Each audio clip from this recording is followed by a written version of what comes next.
Hi, welcome to Pastor Talk. I'm Pastor Steve. I want to talk to you in this devotion today about what the Scripture calls blessings and curses. You see, the Scriptures are very clear that there are such things that are caused to happen in our lives through our spiritual obedience or disobedience. You see, Moses is talking to the children of Israel, God's chosen people. God has him tell them the blessings and curses. He says, if you're obedient, I'll bless you. And he gives a whole list of blessings. He says, if you're disobedient to my laws and commands, you'll be cursed. And the curses were the opposite of the blessings plus additional curses. So being blessed by God and in our lives and being cursed by God has to do with whether we're obedient to the things he's told us or disobedient. I mean, that's a pretty simple way to see it, but that's pretty much what he says. If you're obedient, you're blessed. If you're disobedient, you're cursed. And I believe there's a lot of people in churches today that haven't learned anything about blessings and cursings. I believe that this is applicable to us in the church today. I don't believe God changes. You see, his word says he never changes. Jesus Christ the same yesterday, today, and forever. Hebrews 13:8. God does not change. He's holy. He has set down spiritual principles even as well as the natural laws of this world. There's spiritual laws and principles, and God's word is truth, and it won't change. He won't change it for you or me. God is constant. And so we need to understand that. Therefore, I also believe that this obedience and disobedience, blessings and cursings apply to us today. I want to read to you about a specific blessing and curse that's spoken of in Malachi chapter 3. If you haven't read this, you might want to pause the video, go to chapter 3 of Malachi, which is the very last book of the Old Testament, and read chapter 3, verse 6 through 12. Let me read to you a little bit of it, starting in verse 7. He says, "Return unto me, and I will return unto you, saith the Lord of hosts. But you said, wherein shall we return? Will a man rob God? Yet you have robbed me. But you say, wherein have we robbed thee?" Now God's speaking here. And here's what he says. You've robbed me in tithes and offerings. I do want to point out, not just 10% tithe, but God expected offerings on top of the tithes. Verse 9, Here's the curse. You are cursed with a curse, for you have robbed me. Whew.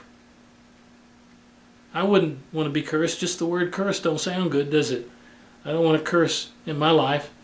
You must ask yourself, is there a curse on you because you're disobedient? And in this specific text, we're talking about tithing and offering.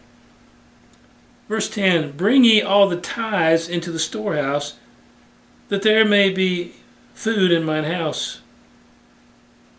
And he talks about opening up the storehouse of heavens. I believe the storehouse, or the windows of heaven, I believe the storehouse, he says, bring the tithe in the storehouse, is the temple in their day, and in our day it's the local church. There's so many expenses in the church that sitting in the pew you don't recognize. Utilities, everything from mowing the grass to painting the church, to the new roof when it's needed, to a new copy machine when it breaks down. You got all kind of utilities and maintenance, toilet paper, there's just all kind of expenses that you and I don't realize, as well as paying all the employees, the pastor, and any other paid employees, depends on the size of the church. But there's a lot of expenses in the church, and many people just don't think about it, you know. But I believe the tithe, there's 2 or 3 purposes for the tithe, 2 distinct purposes. One is to operate the church. There are so many expenses, and this is God's way of operating the church. The second one really is, I have to say it's more important because it's spiritual, but you can't operate a church without the finances. And that's the spiritual understanding of the tithe. I believe it's a test. Do you trust God to bless you if you let loose of your wallet, more or less? You see, God knows that we as human beings, well, He just knows, He created us, that we don't like to let go of our money. We're usually quite covetous about things, and we're quite greedy as human beings as a whole. But He knows that if He's got your wallet, He's probably got your heart. God knows that. You find a mature Christian that you can tell that they've grown in the Lord and God has blessed their lives, and the majority of the time you'll find that they're a tither, that they give of themselves as they're committed to the church, and they give financially to the church and support it as well. They believe to God. I believe it's a test of faith. I believe it's a New Testament principle and truth as well. Some would say, well, no, it's not. And I'd have to say, well, you have to look at what Jesus said in Luke chapter 11, verse 24. He tells the Pharisees in a rebuke because they didn't have mercy for people. He says, I know you tithe and give and you fast and all these things, but he says, you ought to do those things. And there's the word for us today. You ought to do those things. And tithe was one of them, out of the mouth of Jesus. He says, you ought to do these things, but mercy is even more important. But you ought to do these things. We are shown through the Old Testament all the way up to the Malachi, starting with the father of faith. Abraham himself tithed. Jacob tithed. But we see tithing as a principle of God, and he's speaking to him in Malachi here. He says, you've robbed me because you stopped tithing. And now you're under a curse. I don't want to be under a curse. Just the sound of that sounds terrible. I believe that God can do more with my 90% that I get to keep than 100% with a curse on it. Do you believe that? I know 10 cents out of a dollar isn't much, but it adds up when you're making thousands of dollars, and now your tithe must be $100 or $200 or $250 or $300. Tithe becomes pretty big when you start making the big bucks, but it's still only 10 cents out of a dollar. God promises a blessing. He says here, verse 11, I'll rebuke the devourer for your sakes. And what he talks about, a couple different things. He says, I'll rebuke the devourer. In other words, he'll rebuke the one that steals those blessings that he's given you. Your health, the promises of God, the blessings of material things in your life.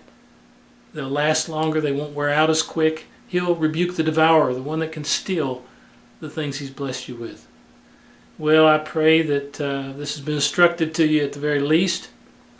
And I think you ought to look at it, because you don't want a curse in your life.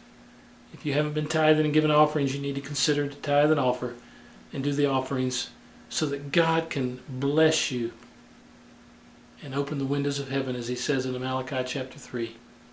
Well, this is Pastor Talk for you, and I pray God's blessings as you are obedient to his word.